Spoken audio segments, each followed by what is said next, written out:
This is exactly what the Toronto Raptors needed, as, of course, there have been some question marks about the current roster construction of this Raptors team entering this year. And after game one of the preseason, we saw some people that are crucial to this Raptors team struggle, which raised some concerns. But of course, there were some flashes of greatness, which we also saw in game two. But what we saw tonight's game against the Kings isn't an indication that things are guaranteed going to be a 50-win season. We're going to shock everyone and do all that. We didn't see that.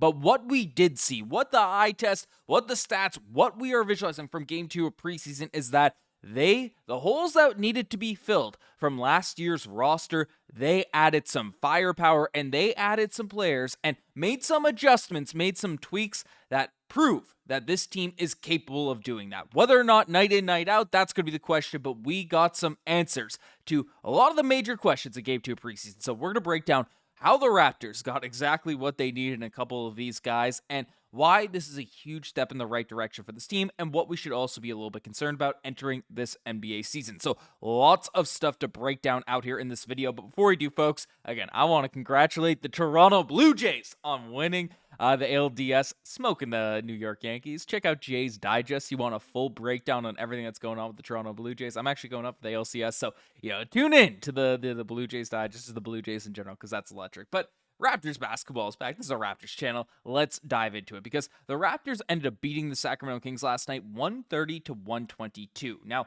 the end score is pretty inflated. The Raptors pretty well had a stranglehold on this game the entire time, especially when the actual team, the actual rosters were out there playing. The Raptors had this game in hand and looked like the better team. So that is a huge, huge positive. But what is the thing that has me amped up, has me very excited about how this group is looking? And that big one from last night is Brandon Ingram. Now, we know how talented of a player Brandon Ingram is. When we traded for him, he's a guy that has been an NBA All-Star, has been regarded as one of the best scorers out there in the NBA. And he has had some question marks, though. Injuries, whether or not he'd stay on the court, and that's still a question mark, of course. A couple games, I was going to fix that. But how he'd recover from this previous injury, how things are looking there, that's a question mark. And two, how is he going to fit with this roster? Because, of course, this team is talented, and there's a lot of guys that need the ball in their hands. Now, we didn't have Scottie Barnes, we didn't have Jakob Poeltl in tonight's game, but, playing alongside RJ, playing alongside these different dudes, how would Brandon Ingram's play translate over to the Toronto Raptors? Well, last night, that man just looked really, really good, as he ended up having 21 points in 23 minutes, had 6 rebounds, 3 assists, made some really nice reads, made some nice passes. But the thing that is exactly what we were looking for, because we know that Brandon Ingram is able to get buckets, able to put up numbers in a hurry out there for whatever team he's on. Late in the shot clock, he can hit some tough shots. But with this team, given the amount of ball handlers that they have, the amount of creators that they have out there on the basketball court, not necessarily late shot clock creators, but guys that are most effective with the basketball in their hands, Brandon Ingram needs to be effective playing off the ball. He needs to be able to space the floor, knock down shots in his less natural role of being, an isolation scorer, getting buckets out there in these areas. And tonight, in last night's game, Brandon Ingram came out and really knocked down the 3 ball at an elite rate. 5 of 7 from the 3-point line, and regardless of the percentages, because games up and down, they're going to fluctuate. But what we saw from Ingram is a confidence, is a purity out there in the jump shot to where, he was asked in New Orleans to really just be that ISO scorer, that shot creator and stuff. And of course, we want him to do those types of things with the Raptors. He's such a good, one-on-one scorer. But we also want him to come off of cuts, move out there around the court in our movement offensive system, and knock down those quick triggered 3-point shots. And when you look at Brandon Ingram's stats, he's a guy that if I have them pulled up here, Brandon Ingram, if I have they're not pulled up here now at this point, but Brandon Ingram struggled with his corner threes, which is interesting for a guy that has really good mechanics and is a very good shooter, but it's like, okay, he's not that great of a spot-up guy. In tonight's game against the Kings, he looked confident in that role, and he looked ready to, fire it up right off the catch, those 3-point shots, which is exactly what you want to see, an added dimension to Brandon Ingram's game when he's playing alongside a lineup that we see out here going to get rolled out for the Raptors night in, night out. So lots of positives there from Brandon Ingram. We know he can be a scorer. We know he can rebound. We know he can do all these different things, but can he be that floor spacer? Can he play within our system and do a lot of things there? That's what we're looking for, and Brandon Ingram, I thought, showed a lot of good signs out there on that end. So that's a positive. On the other note, RJ Barrett also looks very, very comfortable playing on the court with Brandon Ingram, which is great to see. Now, wasn't super efficient in tonight's game, but he was from behind the three-point line and, knocked down 3 of 5 from his 3 balls. Still the free throw shooting, I like those percentages to be higher, but had 13 points, 4 assists, 2 rebounds, but didn't make a lot of his shots out there inside the key, out there, finish around the basket. So that is what it is, but it's nice to see RJ Barrett being confident in that jump shot, but overall, I think RJ Barrett looks really, good, confident out there heading into this season.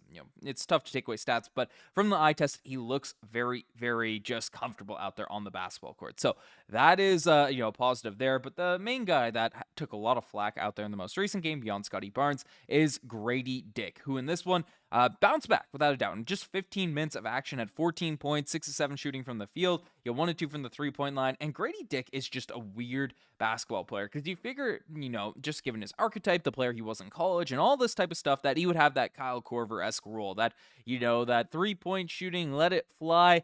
That's his start of his game. When really, if you've been watching Gradey Dick over the past couple seasons, how he gets his game going is really through being a cutter, through slashing to the rim, finishing around the rim. Like, he does a lot of little stuff, and that obviously with his outstanding three-point shooting is where he can really unlock his game.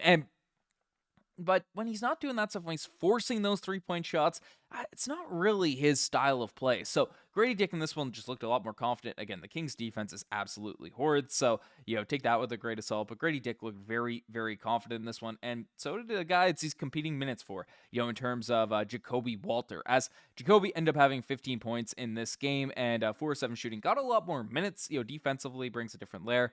And, he's your 11th guy to start off this season. He's not going to be able to be held down in that role for too long. And, of course, he ended up starting the second half, him and CMB, instead of Jonathan Mobo, as well as Ochai Agbaji. So they got them some run with the starters, which is interesting. And I thought in the third quarter, Jakob Poeltl did really, really well in terms of his production. But, it's Gradey Dick and Jakob Poeltl. That battle for minutes is very, very intriguing, something to watch the next little while. But, of course, those aren't the only two going to be competing for run.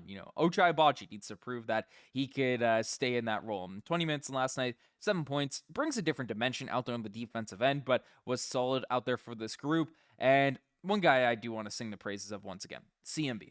Colin Murray-Boyles, our rookie, is looking like a standout, looking like a guy that's going to improve this team immediately to start off this season. And they're running him at that big man position. He end up having a lot of minutes out there guarding Domantas Sabonis. And, Domas is one of the best centers out there in the NBA, but CMB held his own, and offensively was doing a lot of stuff out there. He slashes really well. He gets to the rim.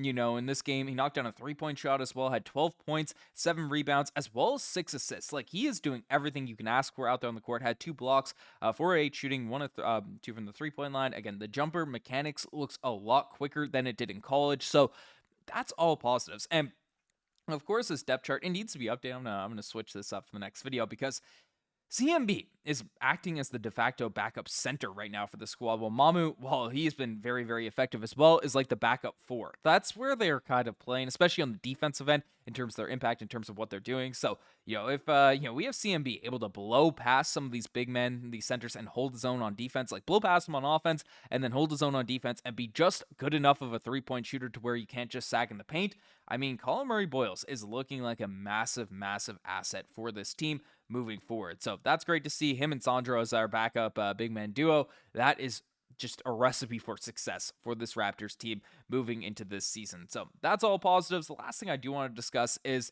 someone that I've been, to be candid, a bit disappointed in is Immanuel Quickley, because 2 of 9 shooting, 1 of 4 from the three-point line, 8 points, 4 assists. Like, he's the point guard out there on the squad. Him and Jamal Shead. I think Shead is more of a natural, leader, point guard, defender, all that type of stuff. And IQ wasn't bad. But there's just so many games I'm watching Immanuel Quickley. I'm like, okay, he's not bad.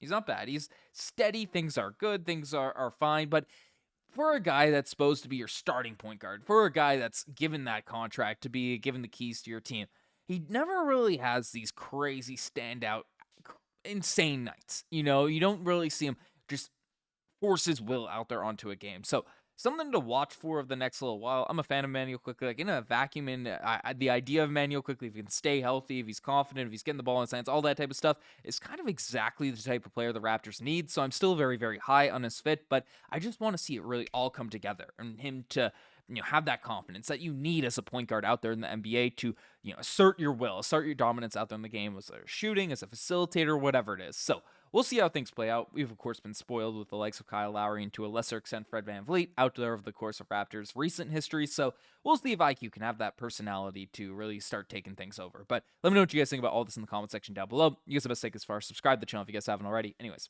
I'm signing out. Cheers.